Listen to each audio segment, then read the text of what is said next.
This episode of ACMG Presents Talk Time Live is brought to you in part by Viewfinder's Identity Search and Design. Your choice for web design, graphic design, and all multimedia development needs. Visit VFISAD.com and let us bring your vision to reality. This is Tom Gibbous, the voice of Shikamaru Nara from Naruto, and you are listening to ACMG Presents Talk Time Live. And it's not a drag. Welcome to the show to give you all the news, views, and opinions in the world of gaming. This is ACMG Presents Talk Time Live Extras Select Start with your host, Xavier Josiah. Power up and game on. Ladies and gentlemen, welcome back. This is ACMG Presents Talk Time Live Extra Select Start.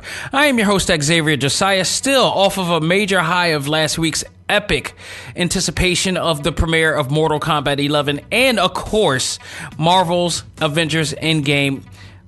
Both of them met major expectations on all facets and formats, and we're still going to talk about some of that. At least from a game standpoint, we're going to talk about Mortal Kombat 11. A lot of things come out of it from that point in time, and a lot of things that we haven't covered since then. And then also some other bits of news. It's not really too much news in the world of games. People are still talking about Endgame like it's no tomorrow, and I'm glad, first of all, again, as I said last week with Joe Rinaldi, thank everybody for not spoiling it.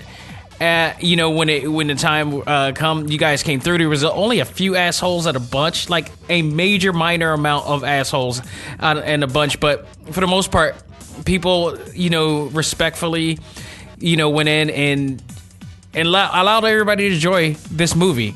And I went to go see it yesterday, which is why I'm doing this podcast today. I went to go see it yesterday, and there was a flock of new people who haven't got a chance to see it yet. It was awesome to see their reaction from what I've already seen and see if I got the same reaction. No joke.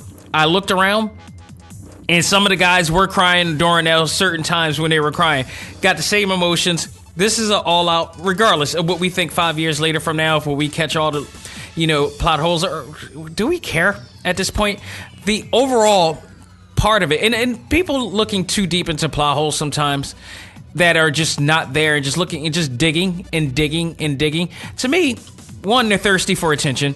Two, they're trying to acknowledge themselves as very observant and smart.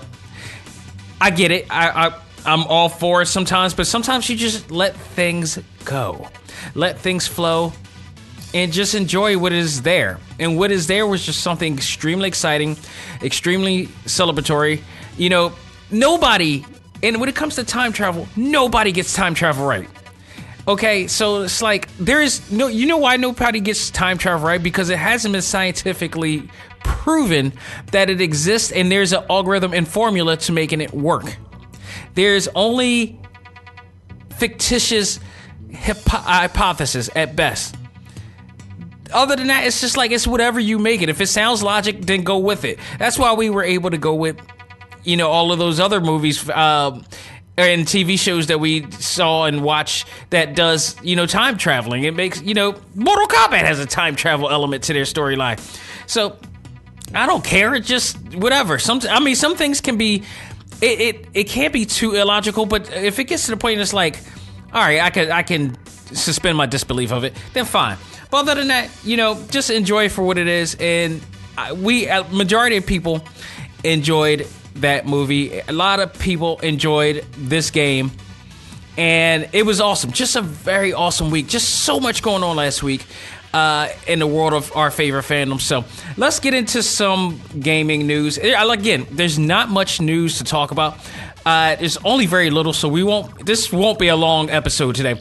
But I did want to talk about Monster Boy and the Cursed Kingdom, which I did play prior to Mortal Kombat 11, and things just happened during the week that didn't allow me to, talk about that game.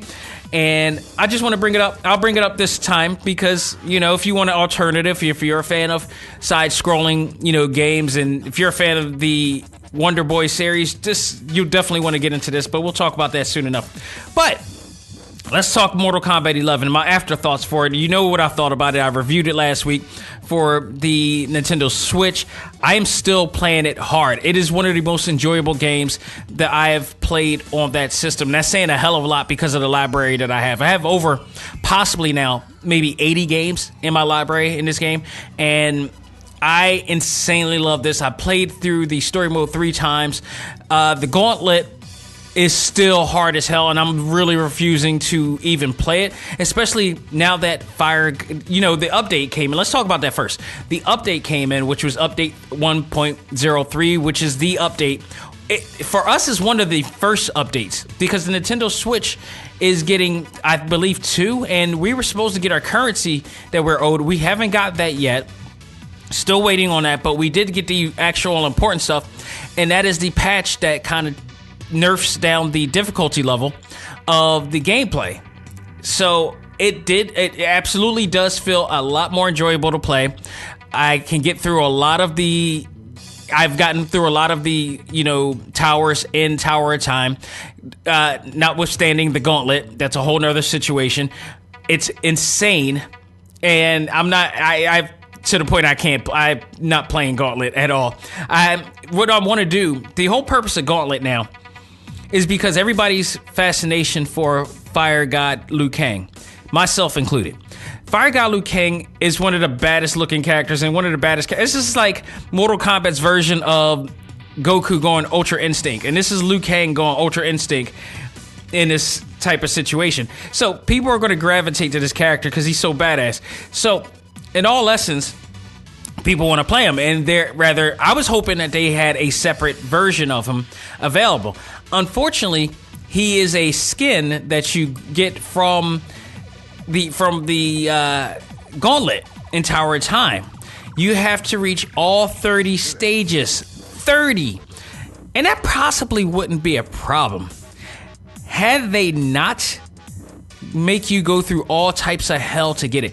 I think I'm in like only stage 3, and this is where the stage where whichever one you pick. I pick Liu Kang, for instance. Doesn't matter.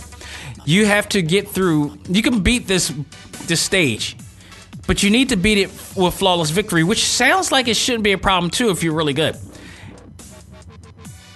But there's this green mist going around that takes away your energy, so it makes it impossible for you to actually get flawless victory. I know some people actually did get through it, and I need to dig deep and to find out how to get through that part, but even still, some of these stages are just cutthroat, relentless.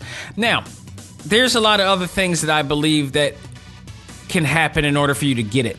I have reason to believe this is not the only way that you could get the Fire God Liu Kang. And that's due to a lot of situations that has just occurred and some discoveries that has happened. And that is basically a new trick. A lot of people are calling it a glitch. I'm just going to say it. A lot of millennials call it a glitch.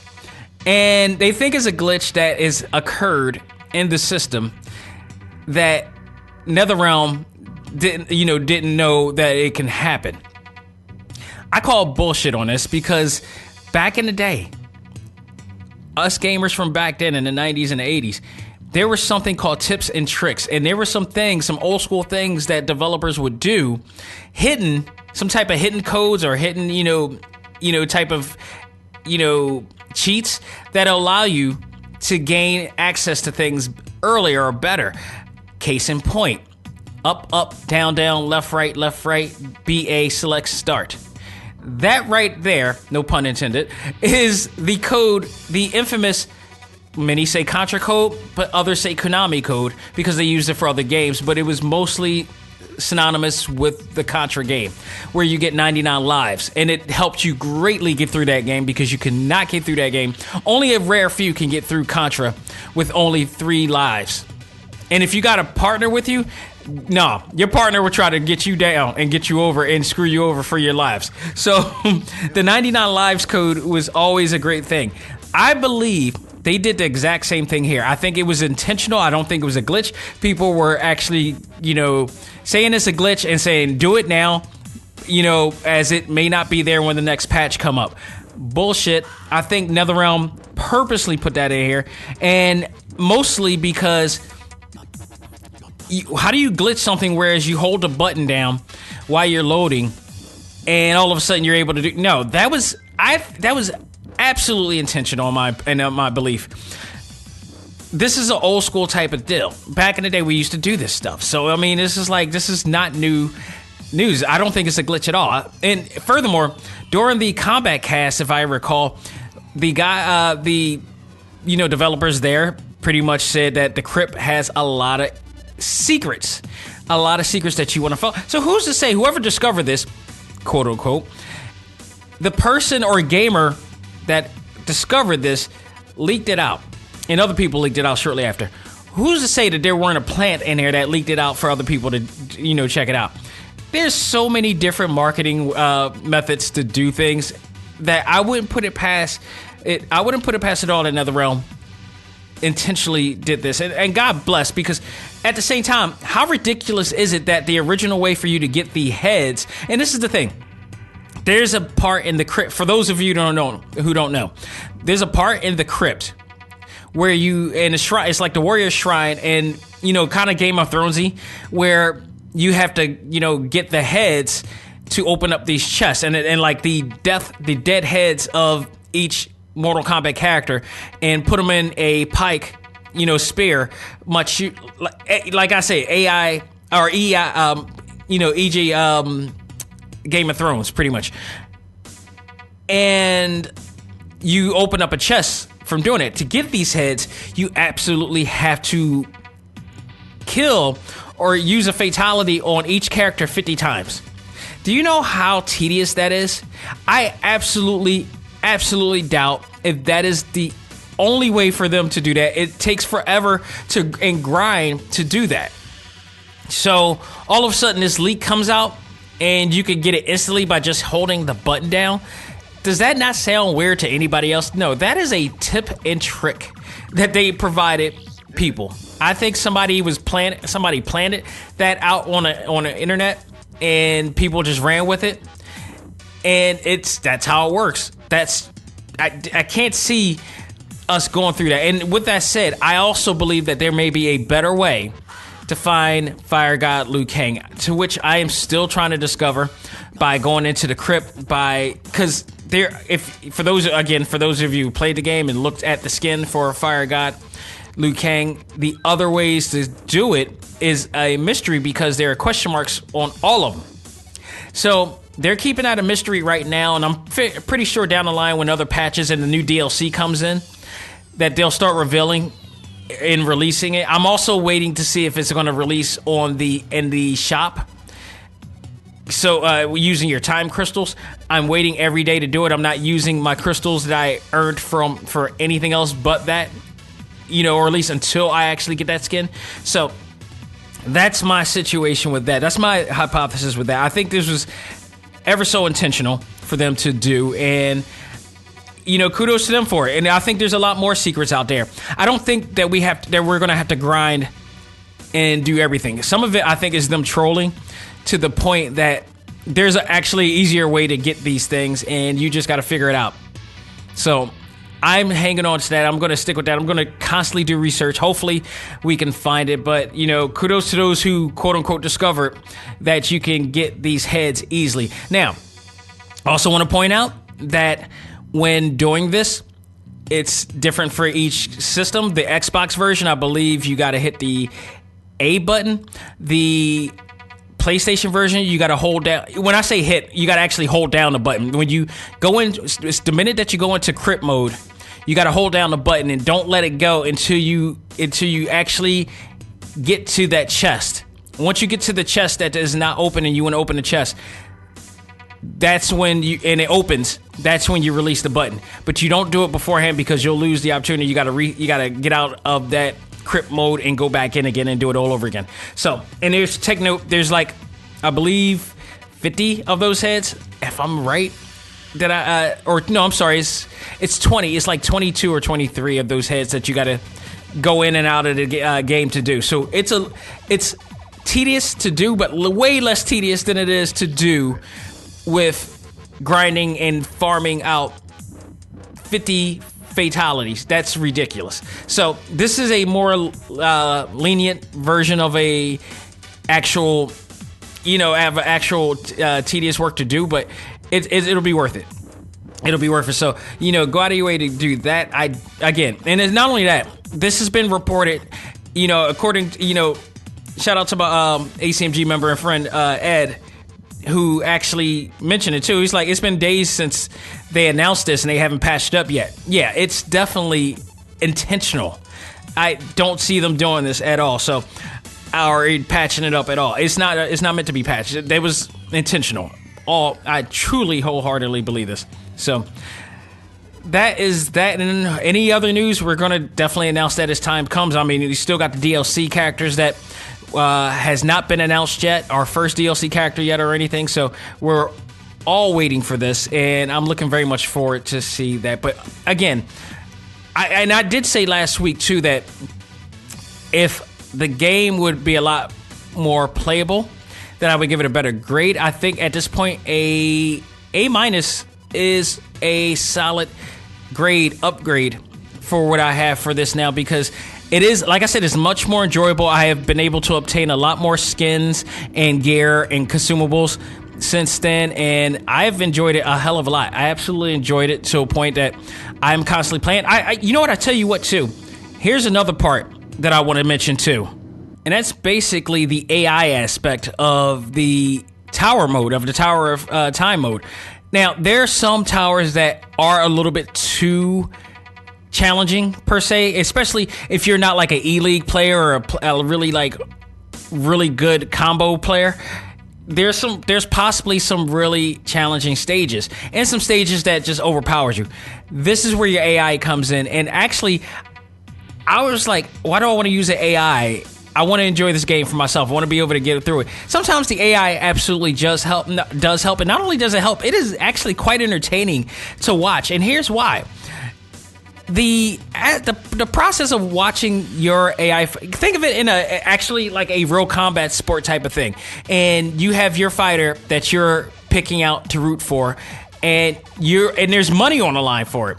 And there's, it's incentives involved in this if your AI wins. So watching to see if your AI is actually going to win and get through. And for the most part, I say 8 chances out of 10 they're going to get through, especially if you set up your AI to do certain things that you wanted to do. You can go to the settings to do whether you want them to do more combos, whether you want them to, be more defensive, offensive, whatever. So if you set it up right, your AI can really get through certain stages really well. And just to watch it, it's almost like you put money on the line and you're hoping for your fighter to win. So you're actually watching, and I'm more excited about watching my AI fight than I would do watching E-League at this point, because if I watch an E-League tournament, I'm watching really good competition. However, I'm not a favorite at this time of one to the other as of yet, unless it's like PG Punk or something like that. He's representing Philly. That's pretty much the only thing. Or Sonic Fox, because I like that guy.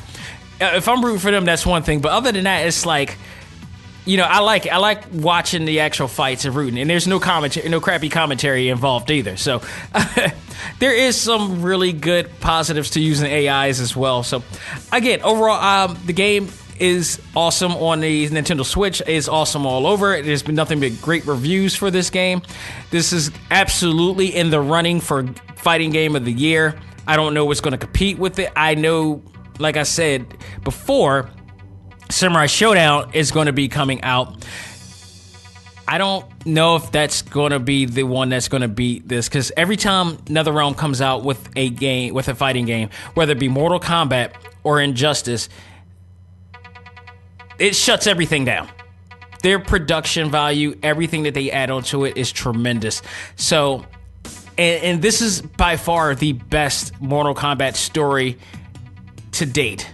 So I really doubt if they're going to absolutely do that. So here's to them right there. And we're going to keep you all in the know as more things follow up from there. So I was going to wait to talk about this other news till Sunday, because Sunday we're going to be talking a lot of stuff too. Most likely the top 10 Marvel movies voted by our ACMG Facebook group. But I got to bring this up now because it is game related, and that is the Sonic the Hedgehog movie. We knew it's been coming out for quite some time. They finally showed a trailer, and much to the, I don't want to say the desire of the fans,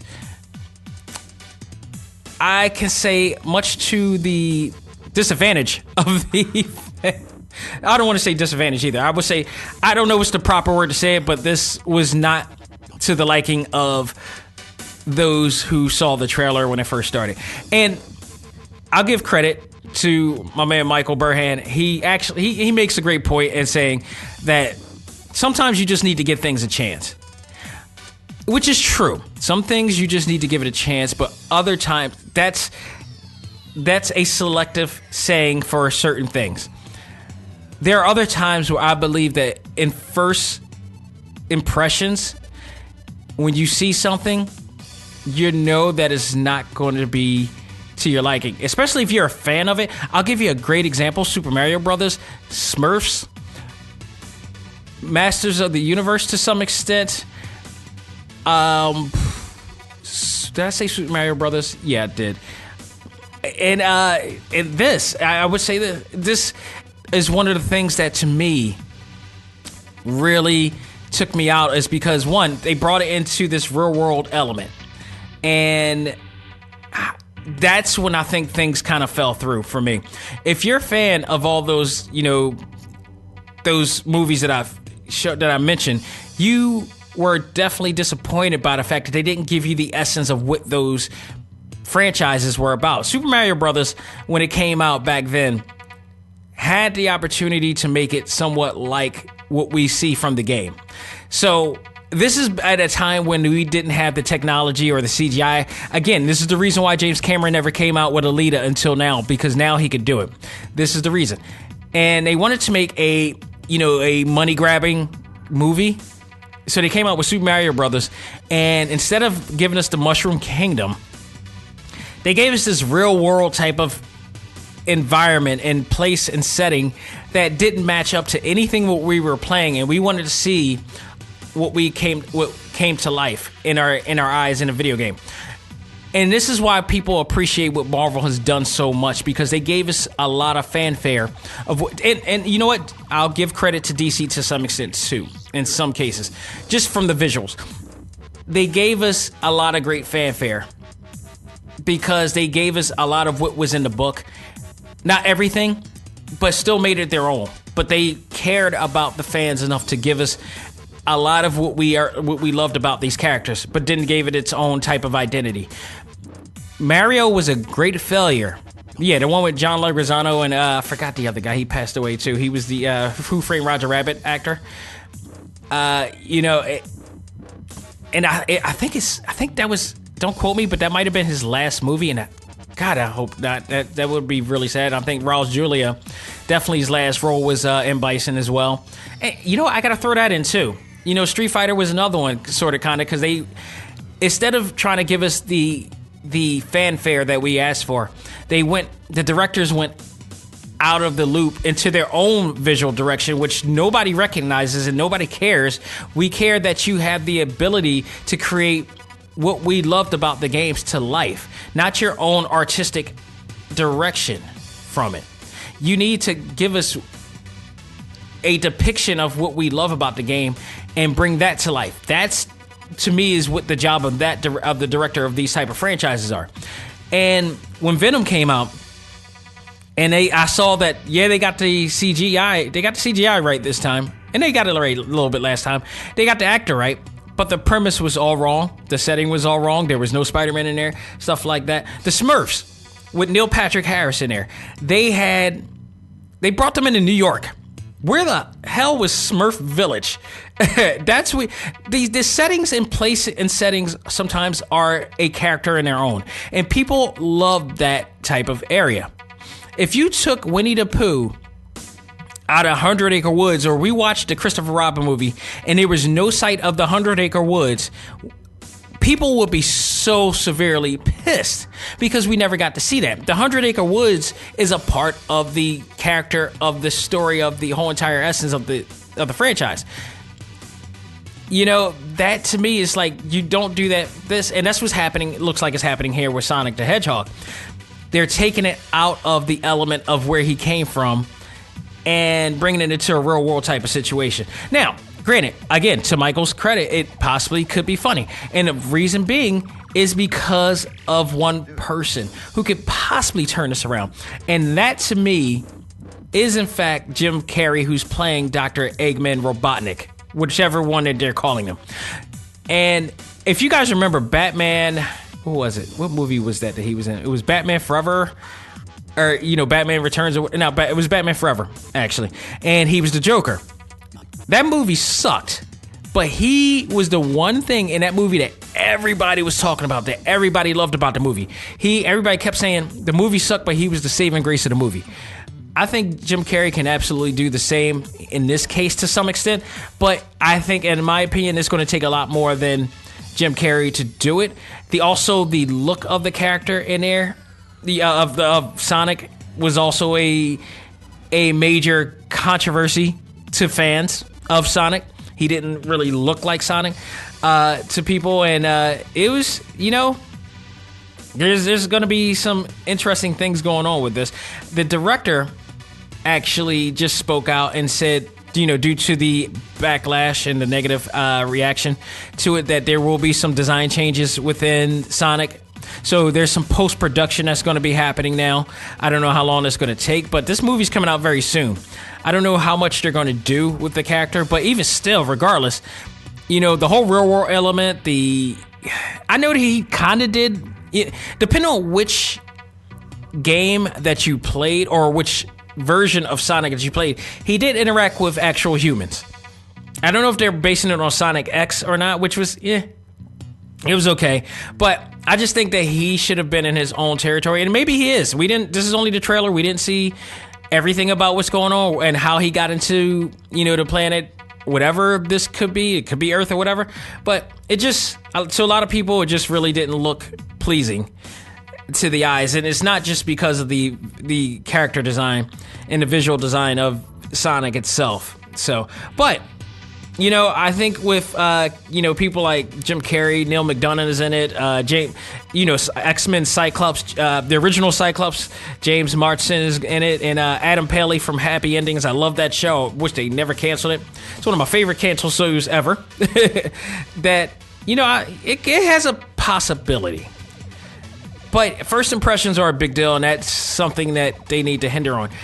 A lot of people are comparing this to Detective Pikachu, which I expected some people to crap on Detective Pikachu, but many other people were more excited about this than we are with Sonic, and mostly because the essence of Pokemon is in this movie brought to life. Now, unlike Sonic's games were mostly based upon a world without humans. Pokemon, on the other hand, was based in a world upon human beings, or human being-like people in a certain land. But that works. That works greatly because it was always about the connection of human and Pokemon. So that element always works, and they can do a town like they're doing right now to make it work. So everything. When I first played Pokemon years ago, like not the red and blue, but maybe like the ones after that, I knew that eventually they were going to try to do a live action version of this. So I knew this was coming, and it's here. And this is kind of every bit of what I imagined it to be. So I'm actually excited. I'm way more excited for this. And Ryan Reynolds in there, that's a great plus as well. So I am way more excited for Detective Pikachu. I'm absolutely going to see Detective Pikachu. I don't know if I'm really enticed to want to see Sonic. I don't know. It just did not look anything intriguing or enticing for me to want to see it. I was not anticipating wanting to see a Sonic, movie in the first place. So, let alone the one that they're trying to do. And I don't know. We'll see. We'll just see. I'll have to get my reserves on that one, but we'll see. I am, again, Detective Pikachu is coming out. I am going to see it. I'm damn sure going to review it. So I really have a good feeling about this. Just when I saw the actual visuals, especially Mewtwo, woo, He looked like Mewtwo. Charizard looked like Charizard. Pikachu looked like Pikachu. I mean, it's just, they did a great job making sure that they brought these characters to life, and they made sure they look. Mr. Mime looks like Mr. Mime. I mean, Eevee looked like Eevee. It's just, they look awesome in comparison.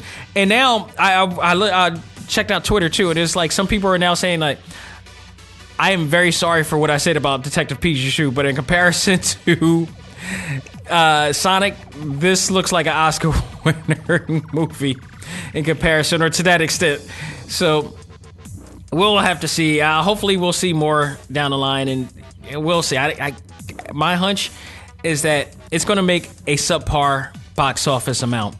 You know, I think more people were intrigued to see Venom because it just looked interesting, but they're doing a sequel to Venom 2. I doubt if people are going to want to pay to see that again. You know, it was just, I told people, you got to understand something. Even if Sonic does make a substantial box office amount the first time around, box office sales proves really absolutely nothing to the quality of the movie. It just means that more people wanted to see this movie. It doesn't mean that they enjoyed the movie. It matters if they make money after the fact.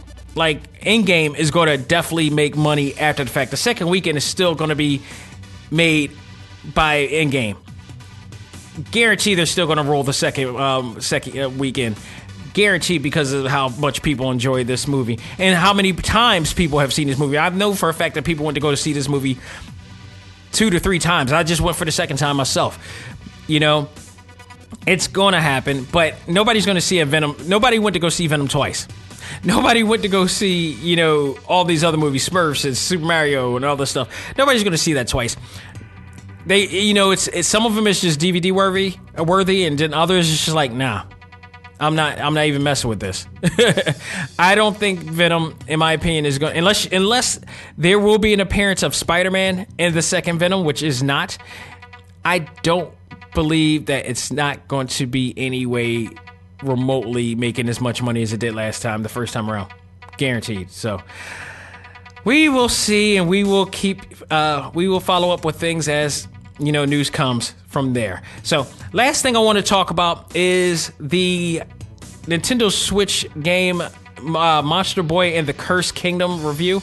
I don't know if this is out on the other systems per se. I don't know if this is actually a Nintendo exclusive, but if you absolutely do own a Nintendo Switch and you're looking for something really cool, like you're really like a hardcore side-scrolling, you know, gamer which wants challenge, this is for you. This is a follow-up to the Wonder Boy game that came out a while ago, which was a remastered version of the Sega classic, and I absolutely enjoyed that game. It was a bit challenging itself, but for the most part, it was a lot of fun.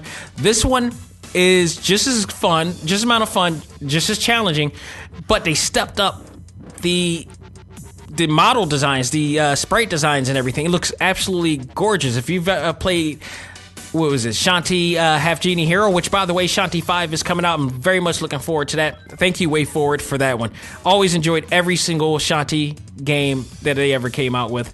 And, you know, they kind of stepped up the graphics and the look of the game to that level. It looks absolutely stunning. The animation, the framework, all this stuff, the sprites, all looks, you know, outstanding. They got an animated intro this time around, so they put in a lot of money, you know, to this game. They highly invested in this game to make it look as good as it did. There are some positives and some negatives to the games, of course, so let's run that down right now. But first, let's talk about the story. The story involves the character Jin, who has to stop his uncle from turning the entire kingdom into animals for some reason.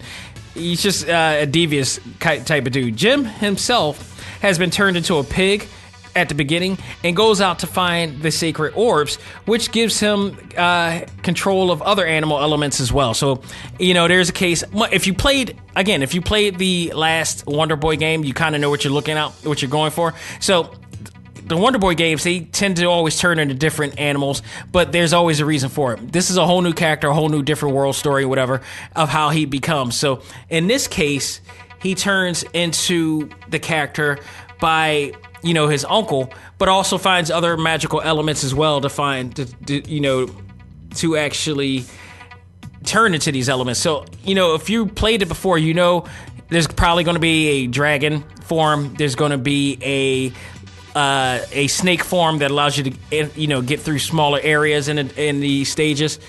And there's going to be other modes too. There's a lion mode in there as well. So it's, you got those things to look after in there, but each form does different things. So, and that's awesome. Like also not only cool about this, they got a lot of RPG elements as well that I like in there. The story is very funny. The characters are very funny and really easy to get into.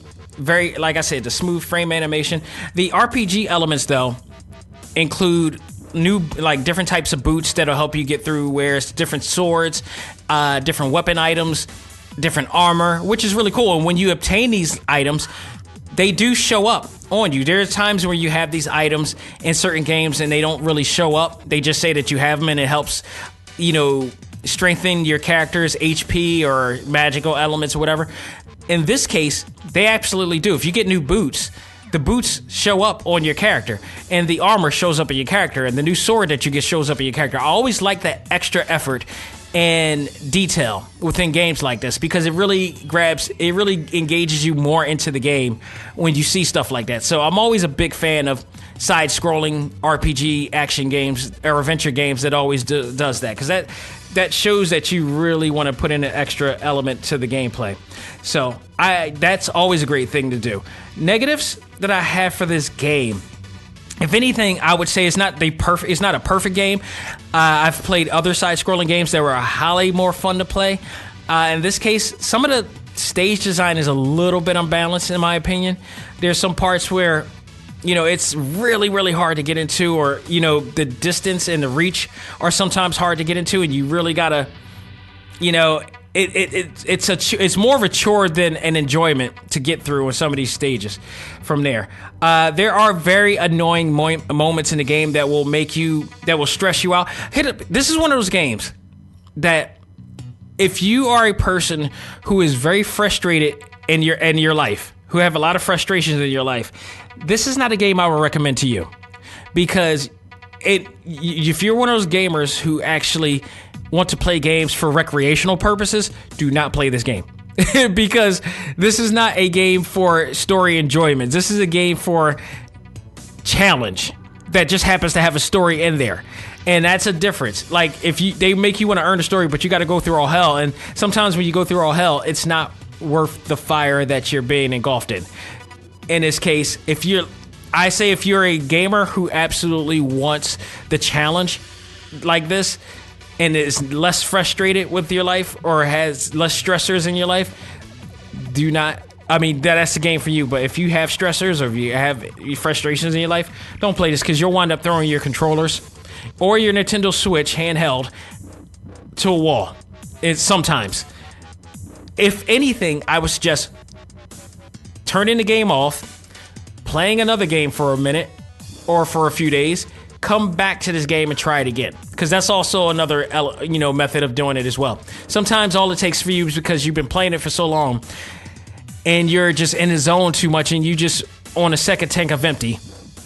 You need to just walk away, do something else, play another game, and just come back in and get a fresh mind on it. And sometimes you're liable to get through it. That's what the types of game is. And I would say some of the other challenges, it's more challenging than fun. It is very much more challenging than fun. A lot of hard puzzles and enemies that just swarm on you at sometimes, which really, again, that's part of the imbalance of the game design. It's like there's some parts you just cannot get through, or you gotta survive to get through barely in here. So I'm not saying this is not the best game I've ever played, but there is a lot to enjoy in this game.